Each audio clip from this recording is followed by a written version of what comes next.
guys, it's Jen. This is another Jen is Zen episode of Reframing Me.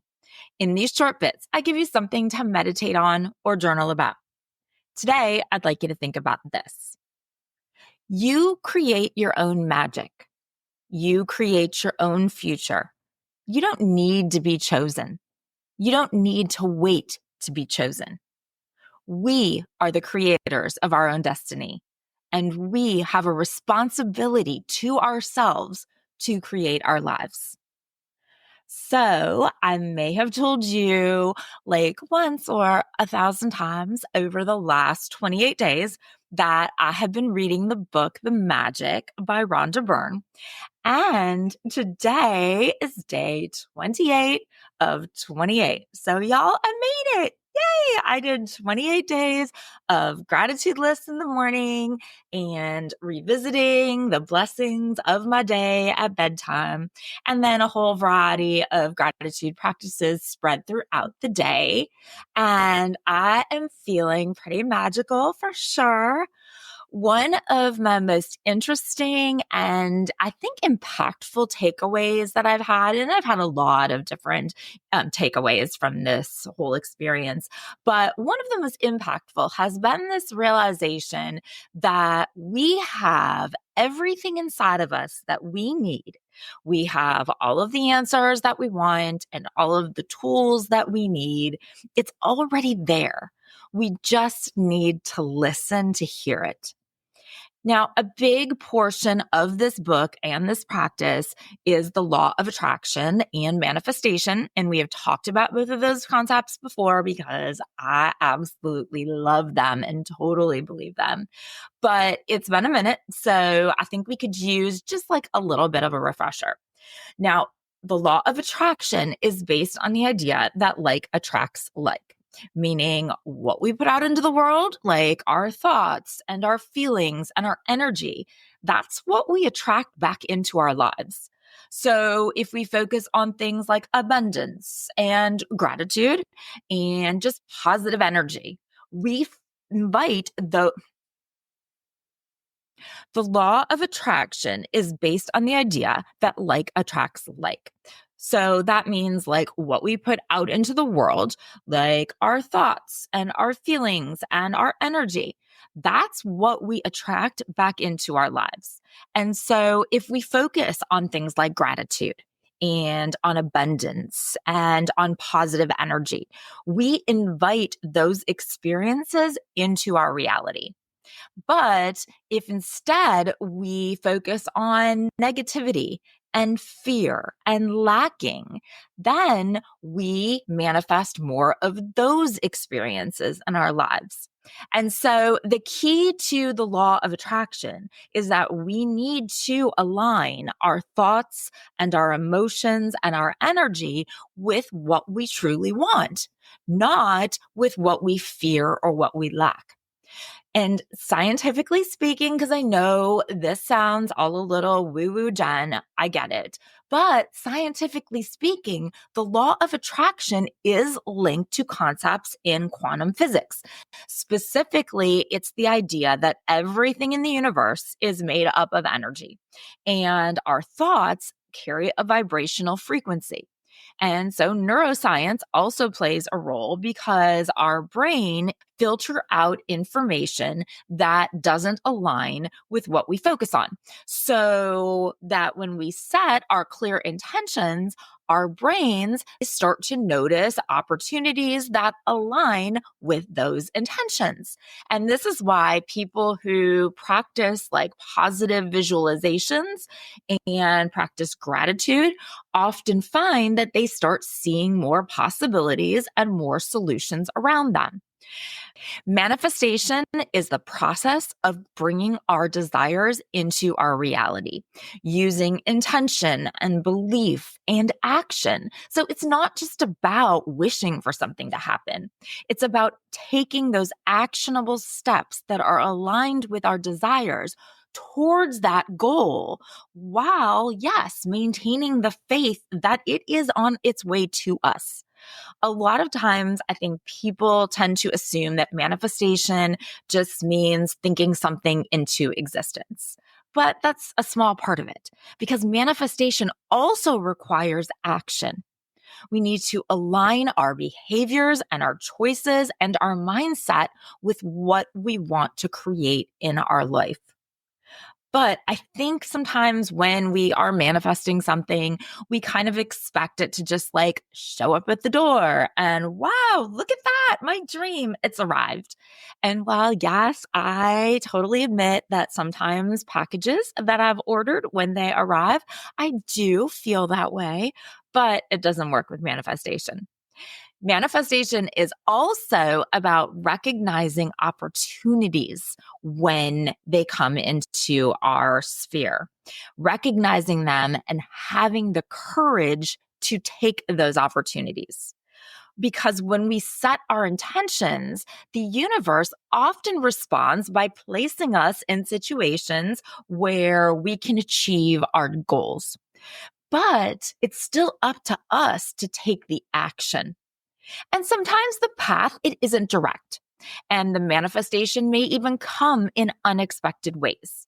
But we need to stay open to the possibilities and trust that even sometimes setbacks are just part of the journey towards our goals.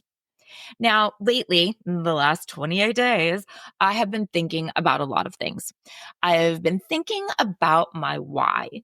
What is my why? Have you asked yourself that question?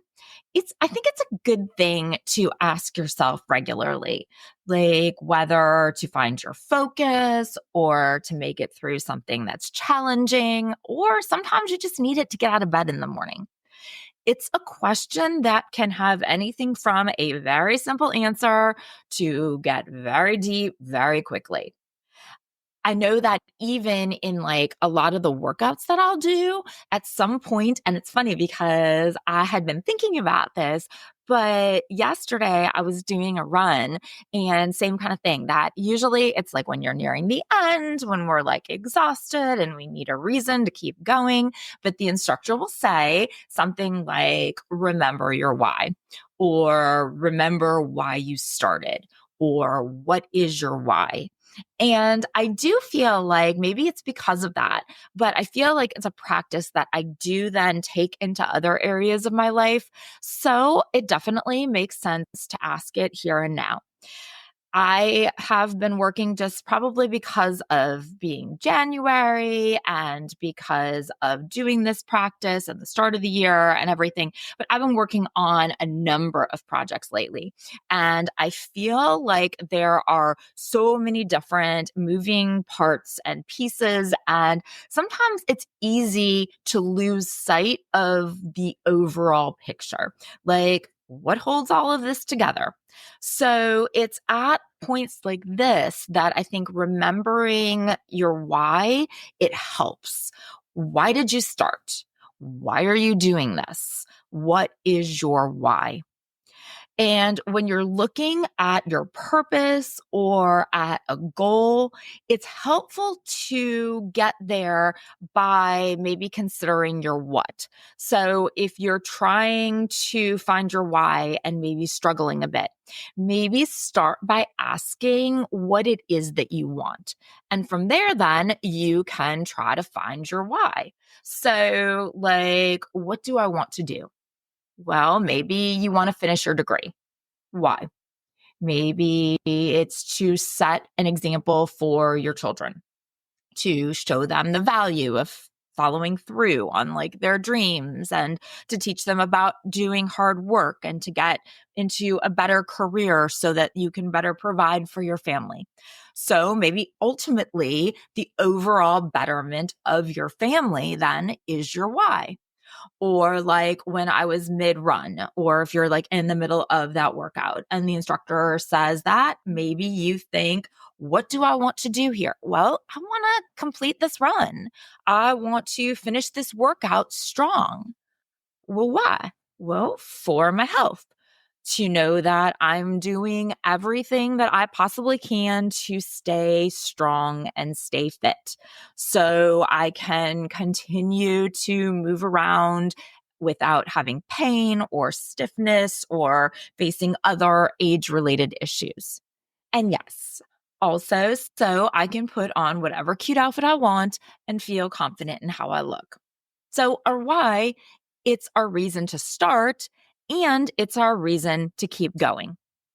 When I think about this podcast and I think about what is my why for the work that I do here, if I were to really simplify for my goals and greater purpose and vision, a huge part of my why is connection, to connect with you, to connect you with each other, to normalize the feelings and the experiences that you're having at this stage of your life so that you feel that connection and that you know you're not alone.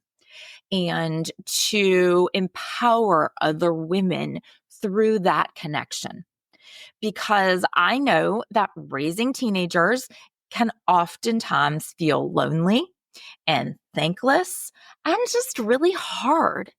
And then on top of that, being in midlife is often hard in and of itself, both physically and emotionally.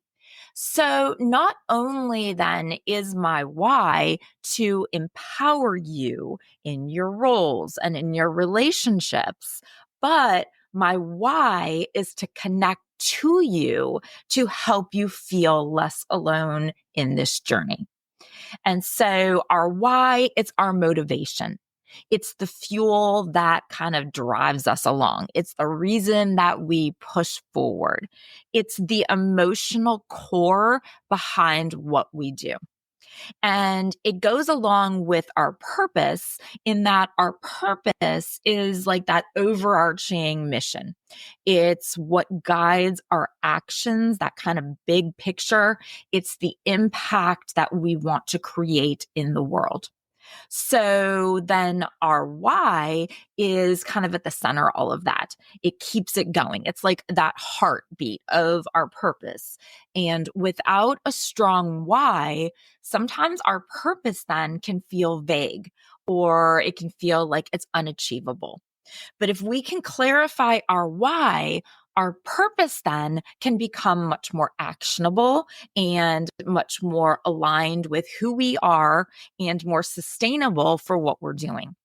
Now, in my case, my why, which we've said is my drive to connect and to empower and to help women to feel less alone. And that shapes my purpose, which is to help you find or to help you elicit your own purpose. Each thing that I do, every piece of work that I put out, whether it's in this podcast or in my writing or in my teaching or in my coaching, it all ties back to that core why. And my why, it gives my life purpose and it ensures that my work is going to remain meaningful and fulfilling. And your why, when it's connected to a broader purpose, it will help you to shape the way that you just show up in the world. It can help you to shape all of the decisions that you make and the impact that you leave. Because when we step back and we look at our why and we really examine it, we can see that it's the foundation for everything else. It's what drives us forward. It's what keeps us going on the hard days. And it's what gives meaning to what we do. So, what's your why? Maybe you are in a season of life where you feel your why is super clear and very strong. Or maybe you're in a season where you're trying to find it. Or maybe you're trying to refine it. Or maybe you're trying to just redefine it entirely. But it is important to know your why because you create your own magic. You create your own future.